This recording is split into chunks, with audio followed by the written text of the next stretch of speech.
Olá, amigas e amigos, sejam bem-vindos a mais uma edição do programa Controle Externo, que fala sobre os assuntos relacionados ao Tribunal de Contas do Estado de São Paulo. Esse programa você acompanha, estamos chegando, inclusive, próximo das 100 edições desde 2022. Você acompanha na tela da TV Alesp e também nos canais do Tribunal de Contas do Estado de São Paulo, nas redes sociais, em nosso canal no YouTube, na Podosfera Mundial, em vários dos agregadores e também pela rede TCESP, em mais de 100 TVs câmaras coligadas à nossa rede e também a Associação dos Canais Comunitários do Estado de São Paulo, levando esse conteúdo para mais de 70 cidades. Então, é sempre um prazer poder dar as boas-vindas e estar aqui trazendo assuntos relevantes. Hoje, o nosso programa está em um ambiente diferente. Nós estamos gravando o controle externo durante o 30º CAPEFIS. Eu explico para você, é o ciclo anual de aperfeiçoamento dos servidores do Tribunal de Contas do Estado de São Paulo, tanto da área de fiscalização,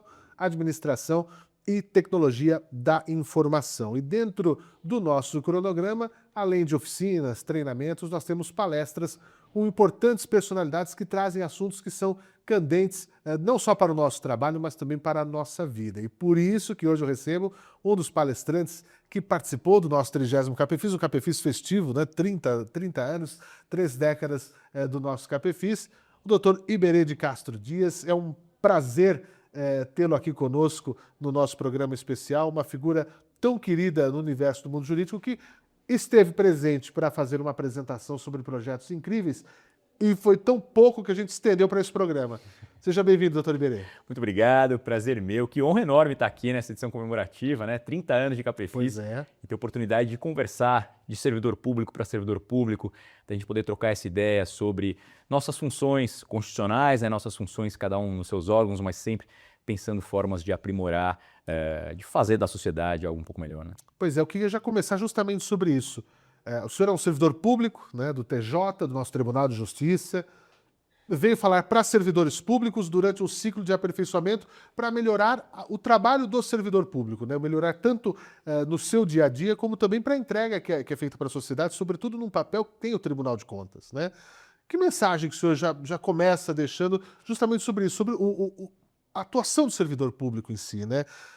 Eu brinquei no final da apresentação do Dr. Iberê, ele exibiu um vídeo de um dos trabalhos, de uma das ações concretas que ele desenvolve, e viu o brilho nos olhos do Dr. Iberê, que já deve ter visto esse vídeo uma centena de vezes nas palestras que ele dá, mas parece que ele está ali naquele momento que acontecia e relembrando. Como fazer isso, né? O servidor ter esse brilho no olhar para aquilo que ele faz, não importa qual seja a área que ele atua, mas para saber que ele está ali em prol do cidadão. Eu acho que a ideia fundamental, primeiro, é ter bem em mente que a atuação como servidor público hoje não se restringe apenas a receber demandas e entender como realizá-las, né? Eu acho que é fundamental que a gente tenha cada vez mais um papel ativo, efetivamente, né? Que a gente saia da inércia, que a gente vá a campo, que primeiro a gente compreenda a realidade local em que a gente trabalha, né? A gente não pode ficar preso no gabinete, que a gente esteja junto com a sociedade, com o ambiente social em que a gente está trabalhando.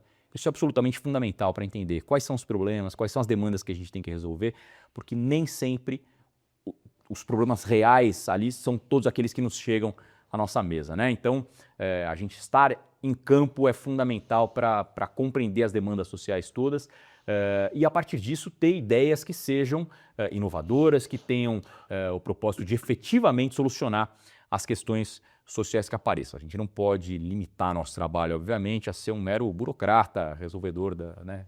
Baixar a pilha, né? Sim. A gente acaba brincando, virando estivador, né? Pega a pilha daqui, bota ali, e a ideia do serviço público claramente não pode ser essa. E esgotar o estoque de processo é algo impossível, porque é assim, né? As coisas, elas são o que sai entra, o que sai entra. E mais que isso, não só esgotar o estoque de processo é impossível, como não é isso que vai resolver todos os problemas da sociedade. Esse é o grande ponto, eu acho. O primeiro passo é furar a bolha, né, onde a gente vive. Muitas vezes a gente está ali dentro daquela estrutura, imerso às vezes por essas pilhas, né? Hoje, tudo muito eletrônico, ainda bem, sustentável, etc. Mas as pilhas ainda anuviam a nossa visão, né? Acho que esse é o primeiro ponto de furar essa bolha. Em geral, doutor Iberê, as pessoas veem o judiciário, né, o órgão onde o senhor milita, os tribunais de contas, em mundos separados. Eu queria saber se é possível, nós tecermos uma espécie de um paralelo onde essas instituições se encontram na prática, quando o tema é acolhimento, quando o tema é garantia de direitos. Nós fiscalizamos o bom uso do dinheiro público e hoje os tribunais de contas estão indo além. Não só verificar se aquilo que é constitucionalmente, eu estou aplicando aqui 25% aqui, 15% aqui, é o que manda, mas nós falamos de eficiência, né, para saber se na ponta a coisa acontece. A gente se encontra nisso?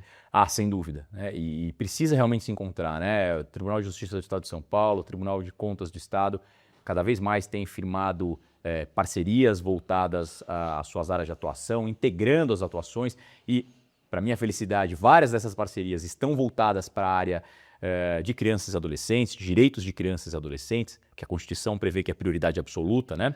Inclusive na destinação de verbas públicas. Então, aqui, mais uma vez, a gente como realizador dos direitos, né? O Tribunal de Contas como fiscalizador, por exemplo, do dispêndio público no âmbito dos municípios, no âmbito estadual, do gasto público voltado para a área de infância e juventude, essa atuação conjunta de quem determina o que deve ser feito, de quem fiscaliza como aquilo está sendo feito, é absolutamente fundamental, né? Não existe esse trabalho isolado acaba sendo muito mais ineficiente, né? Somar esforços é sempre o que vai fazer com que o resultado social seja mais evidente, mais relevante. Isso é efetividade do serviço público. Sem dúvida. Nós estamos com um trabalho muito grande no Tribunal de Contas do Estado de São Paulo. Fizemos durante o mês de fevereiro ações sobre isso, por exemplo, na área da primeira infância.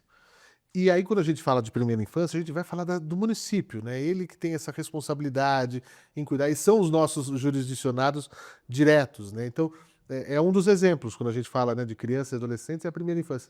A primeira infância é muito importante, a criança é uma esponja, quando ela tem maior capacidade de aprendizado, de evolução. O senhor até falou, né, quem aqui tem filho que tem um instrumento como hobby, faz teatro, artes cênicas, isso evolui, isso muda, você vê em casa. Então, dar oportunidades na primeira infância, esse é um dos nossos focos aqui. Como que nós estamos fazendo isso? Que aí eu também gostaria de saber essa visão do senhor.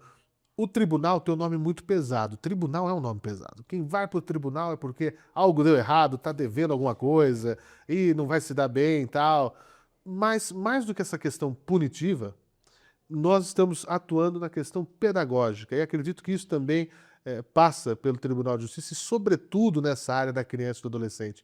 É importante não só nós penalizarmos como deve ser, que é o que está realmente na lei e ponto, mas também ensinar a não errar, né? Ensinar a fazer o correto também frutifica.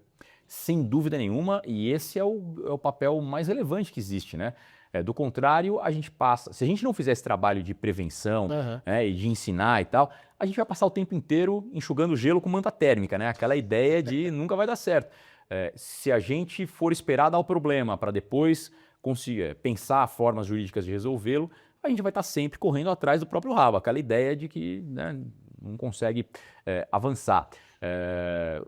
A possibilidade de nós antevermos os problemas que estão surgindo, né, e de utilizarmos o peso e a estrutura dos tribunais, tanto de contas do Estado quanto do Tribunal de Justiça, e aqui eu digo do peso do lado positivo, porque realmente tem essa carga muito negativa, né?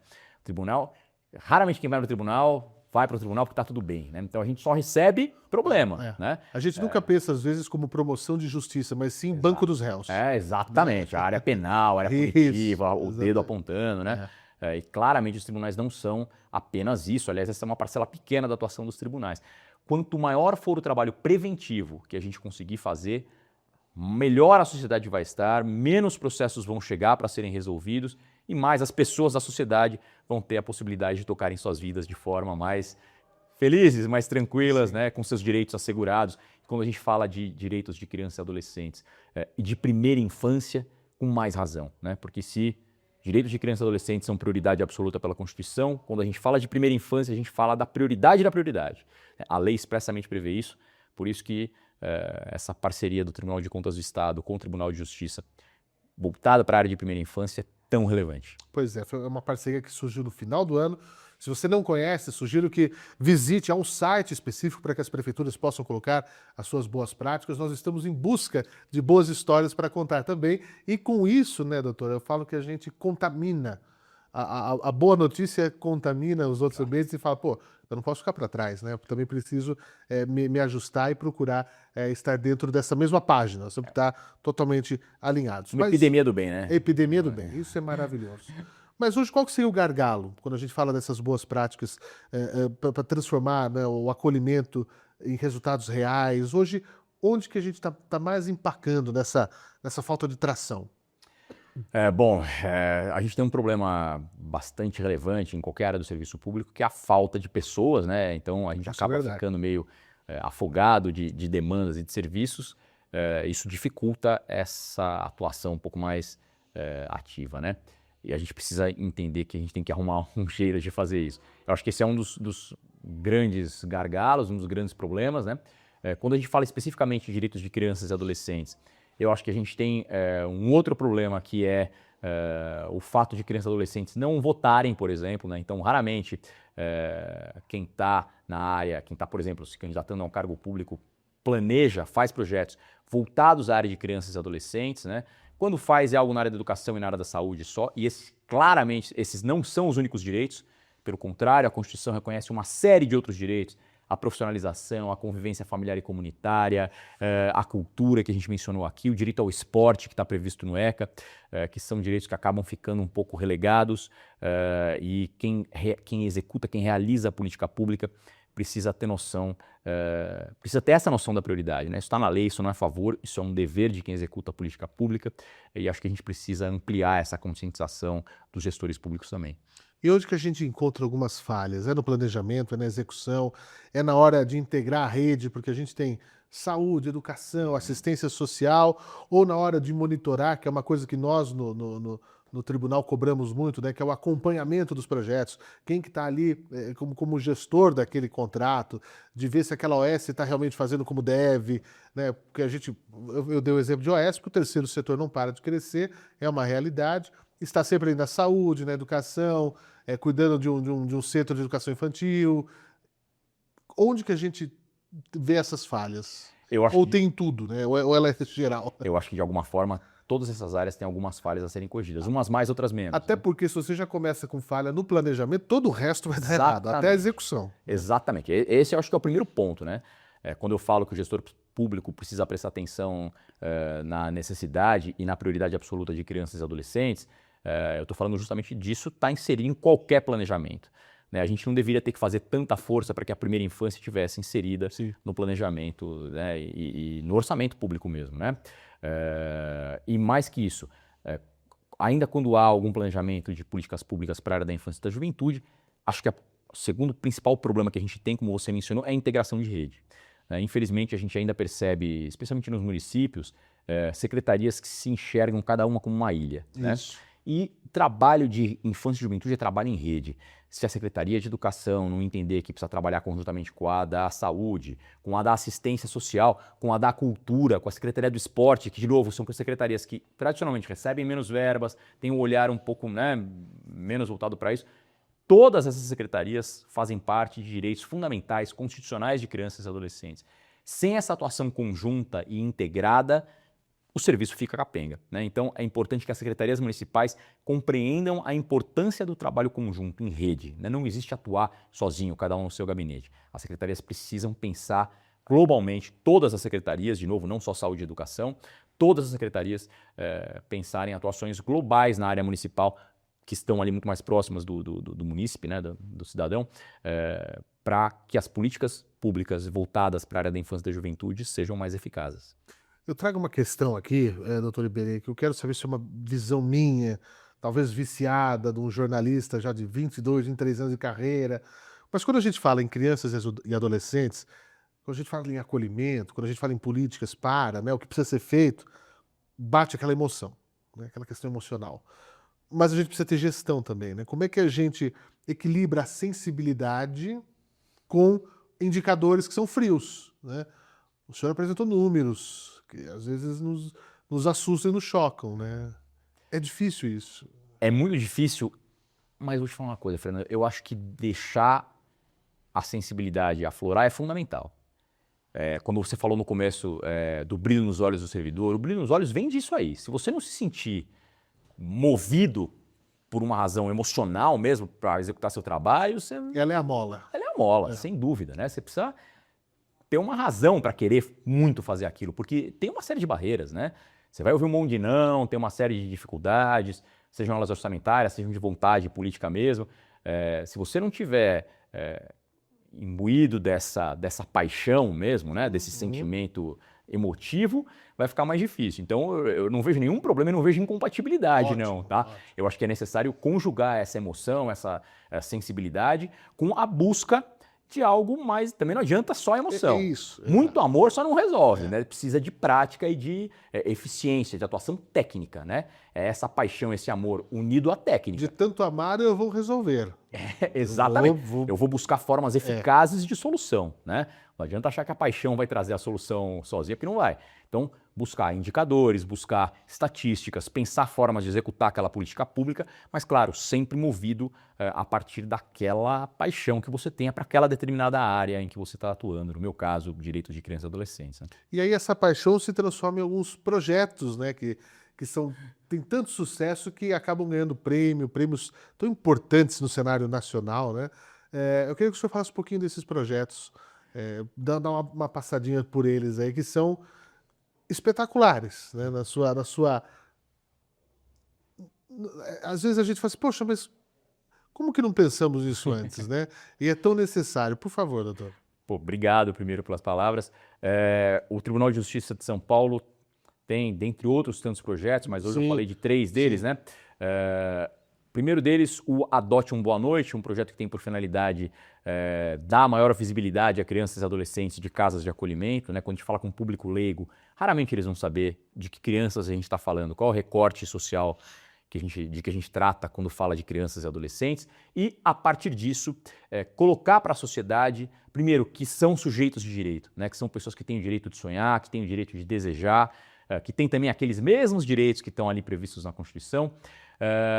No segundo ponto, fazer com que a sociedade também reflita a respeito da possibilidade de adoção de crianças com mais de 10 anos, ou crianças com deficiência, ou de grandes grupos de irmãos, que são os maiores gargalos que a gente tem na adoção no Brasil. Adote um Boa Noite vem justamente disso. A ideia do Boa Noite é aquela ideia de mão dupla, de um momento de acolhimento entre mãe, pai, filho e filha, né? Em que eles trocam, analisam como foi o dia, trocam desejos, trocam anseios para o dia que vai vir, e a adoção tem tudo a ver com essa via de mão dupla, né? O adulto adota a criança, mas a criança também precisa adotar o adulto para dar certo. Outro programa é o Trampo Justo. A ideia do Trampo Justo é ampliar a autonomia de adolescentes que morem nessas casas de acolhimento. Quando eles completam 18 anos, eles são obrigados a sair das casas de acolhimento, são obrigados a viver por si, precisam custear moradia, alimentação, transporte, mesmo advindo de uma estrutura absolutamente precária, né, sem nenhum respaldo familiar, sem nenhum respaldo do Estado, muitas vezes.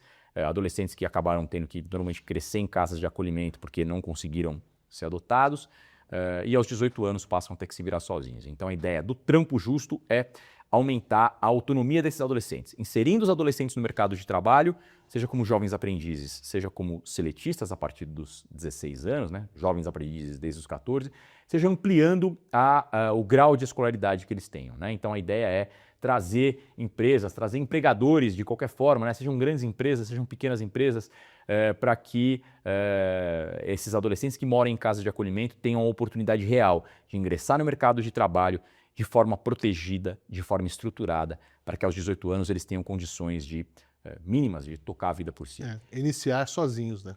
Iniciar sozinhos. A vida adulta. E o outro, o último programa que eu tratei hoje é o Apadrinhar-te. A ideia do Apadrinhar-te é dar concretude ao direito à cultura. De novo, um direito previsto na Constituição, que é tão relegado, né? A gente não pensa em cultura no Brasil como um direito. Cultura é um luxo no Brasil, infelizmente, e a gente precisa acabar com essa ideia. A gente precisa mostrar que cultura é um direito, que precisa de acesso amplo a todas as crianças e adolescentes, e mais que isso, cultura não é um direito porque quando estava fazendo a Constituinte, Ulisses Guimarães sorteou lá na bolinha e veio cultura. Cultura é um direito porque existe uma razão técnica para isso. Cultura é um direito porque a ciência já mostrou que a criança que está inserida em ambientes culturais desde cedo é uma criança que vai desenvolver habilidades socioemocionais, psicomotoras, muito mais bem desenvolvidas do que a criança que não se envolve no ambiente artístico. Então, na verdade, o direito à cultura tem a ver com uma formação humana completa. Ela não é um direito por um capricho do legislador. Ela tem uma razão técnica para ser um direito. Se a gente não faz com que o direito à cultura seja concretizado para crianças e adolescentes, a gente faz com que essas crianças tenham uma formação incompleta e é a sociedade quem acaba padecendo com isso. Doutor Iberê, há uma visão completamente equivocada, e acho que está diminuindo com o passar do tempo, de que tudo que é ligado à cultura, esporte, e aí a gente sempre atrelava o nome lazer, o lazer como uma cultura, esporte e lazer para ocupar um tempo livre. Se eu estou ali ocioso, eu vou jogar uma bola, eu vou fazer um curso de violão. Pelo contrário, ela é uma ocupação fundamental, não é para distração meramente, né? A gente, poxa, ele tem ali um tempo livre, eu vou botar ele numa natação, meu filho. Não, aquilo ali tem um porquê, né? E muda disciplina, muda uma série de outras questões. Essa visão está sendo, graças a Deus, esvanecida, sumindo. Acho que tá, mas acho que a gente precisa acelerar um pouco o caminhar dessa visão. Eu acho que ela vem melhorando muito. Não é para ocupar o tempo vazio, ocioso, Exato. É para formar mesmo, né? Exato. E mais que isso, quando a gente fala de formação de crianças e adolescentes, o tempo ocioso é necessário, tá? A criança precisa se entediar para se desenvolver. Então, porque a gente vê muito isso, né? A criança hoje tem sua agenda, é a agenda de executivo. Exato. Você pega uma criança de 6 anos, ela tem agenda executiva. Ela tem natação, balé, inglês, vai para aula. Não é disso que a gente está falando. A criança precisa ter um tempo ocioso para fazer sua criatividade aflorar, para desenvolver sua capacidade de soluções, né? A criança precisa de tempo ocioso para se desenvolver adequadamente. Quando a gente fala de esporte e cultura, a gente fala de atividades que são atividades fundamentais para o desenvolvimento humano. Nem gosto do termo atividades complementares, porque dá a impressão de que é algo secundário. Está apenas complementando, está pondo um buraco ali. A gente botou sempre a nomenclatura errada. Exato. A gente acha que isso é uma forma de falar, não, lazer, você mencionou lazer. Lazer é coisa de vagabundo. Isso, né? Exatamente. Lazer é coisa do adolescente que não tem mais o que fazer, né? Ou de um adolescente muito privilegiado, quando não pode ser esse o raciocínio, né? A gente tem que entender que os momentos de lazer, que os momentos de prática esportiva, que os momentos de prática cultural são 3 momentos fundamentais para o desenvolvimento daquela pessoa, o desenvolvimento humano daquela pessoa, e que o tempo ocioso também é fundamental. É importante que crianças e adolescentes tenham lá seu momento de ócio, de tédio, que eles não tenham nada para fazer, que eles tenham que criar e buscar soluções também como forma de desenvolvimento. Para isso, a psicologia e a pedagogia já são muito claras, com várias pesquisas científicas apontando no mesmo sentido. Pois é. Falando do emprego, doutor, tem esse medo, vou chegando perto da minha maioridade, vou ser desligado, né, desse sistema de acolhida toda. O que muda na vida do adolescente quando essa ponte real com trabalho e renda acontece, com a possibilidade de ampliar os seus estudos, né? De um caminho para que... Porque eu imagino que deve dar um desespero. Só que, ao mesmo tempo, imagina você poder oferecer, falar assim, não, é por aqui, ó, você tem um caminho. Você não tem um precipício, você tem uma ponte para... Fica tranquilo, você vai ter segurança para seguir sua vida. Sem dúvida. Bom, vamos imaginar a situação, né? A gente está falando de um adolescente que não teve nenhuma estrutura familiar, que nunca teve nenhum respaldo mais robusto, por isso ele ficou numa casa de acolhimento, né? E que aos 18 anos passam a ter que se virar sozinhos. Basta alguém que seja de classe média, média alta ou alta, pensa seus filhos que tenham 16, 17 anos, pensa que daqui a um ano, se eles tivessem que morar sozinhos, trabalhar, conseguir toda a sua renda, sem nenhum respaldo, eles estão proibidos de falar com a família, vamos dizer, né? Como é que seria isso para um adolescente de classe mais privilegiada, né? Agora, que se dirá para um adolescente que nunca nenhuma estrutura recebeu, né? É mais grave ainda, mais difícil ainda. Olha como o cenário é profundo, é desafiador, difícil, né? E é a partir disso que surge a necessidade de a gente tentar sensibilizar esse adolescente da casa de acolhimento da importância de ele se engajar num trabalho formal. E eu faço questão de dizer o trabalho formal, porque, por exemplo, alguns desses adolescentes trabalham no tráfico de drogas, por exemplo. E essa é uma realidade, não adianta a gente fechar os olhos. Claro que não. Tá? E é uma realidade que é bastante atraente, é o canto da sereia. Eles ganham muito bem, eles recebem reconhecimento, que é uma coisa que eles nunca tiveram, né? Eles passam a ser o cara da quebrada deles. É o bambambam. É o bambambam, coisa que eles nunca foram. Eles sempre sofreram todo tipo de preconceito, sempre foram olhados de cima para baixo, nunca foram ninguém. Aí eles têm a possibilidade de receberem, no momento da adolescência, que é quando tudo que você quer é pertencer, né? Quando tudo que você quer é ser reconhecido, você quer estar num grupo, vem alguém que te acolhe e fala, vem cá, vem aqui comigo. O tráfico de drogas muitas vezes faz isso. Aquele tênis bacana, você vai poder comprar. Claro. A moto. Claro. O negócio. A ideia, algo que nunca foi dado a ele, né? Isso. Ele nunca teve a possibilidade de sonhar com aquilo, o tráfico de drogas dá. Então a gente também precisa ter muito claro que essa é uma realidade e a gente tem que saber como lidar com isso, não adianta fechar os olhos. Por isso que o nome do programa é Trampo Justo, né? A ideia é que você tenha um trabalho que seja formal e tal. Se você perguntar para o adolescente do tráfico se ele trabalha, ele vai falar que sim. Então, a ideia é a gente demonstrar para esse adolescente que se ele trabalhar de modo protegido, de modo engajado, ainda contando com o respaldo do sistema de acolhimento, enquanto ele o tem, né, antes de fazer 18 anos, ele vai chegar aos 18 anos de forma muito mais estruturada, com possibilidades muito mais reais de conseguir tocar, levar a vida por si, né? E ainda assim, claro, vai ser uma vida difícil, tá? Não tenhamos ilusão. Vai ser uma vida difícil, vai ser uma vida sacrificante, mas vai ser uma vida muito menos sofrida do que se ele não tiver esse respaldo e o desenvolvimento adequado da autonomia. Oportunidade é tudo, né? Você ter chances na vida para poder dar um start, eu acho que é fundamental. O senhor mencionou até que, né, e isso aí não, são números, né, como fala aquela parte fria. Estatisticamente, os adolescentes, conforme eles vão crescendo, têm menos chances de adoção. Quais que são os mitos mais comuns? A gente ouve uma coisa que eu acho horrorosa também, que eu já vem com história.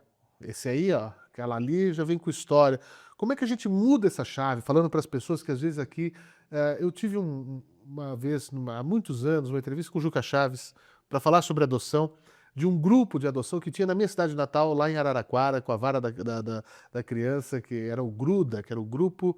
Eu não vou lembrar qual era a sigla, mas era um grupo para facilitar a adoção, um trabalho muito bonito. O Juca Chaves veio fazer uma palestra de sensibilização por conta das filhas dele, Maria Clara, Maria Morena, e aquilo foi tão bacana porque ele não romantizou, porque às vezes a gente romantiza, a gente deixa uma coisa pessimista, e às vezes quem está nos assistindo já passou por essa ideia, né, da adoção, ou que às vezes, isso aqui vai demorar anos, isso aqui eu não tenho perfil. Como é que você sabe se você tem um perfil ou não tem?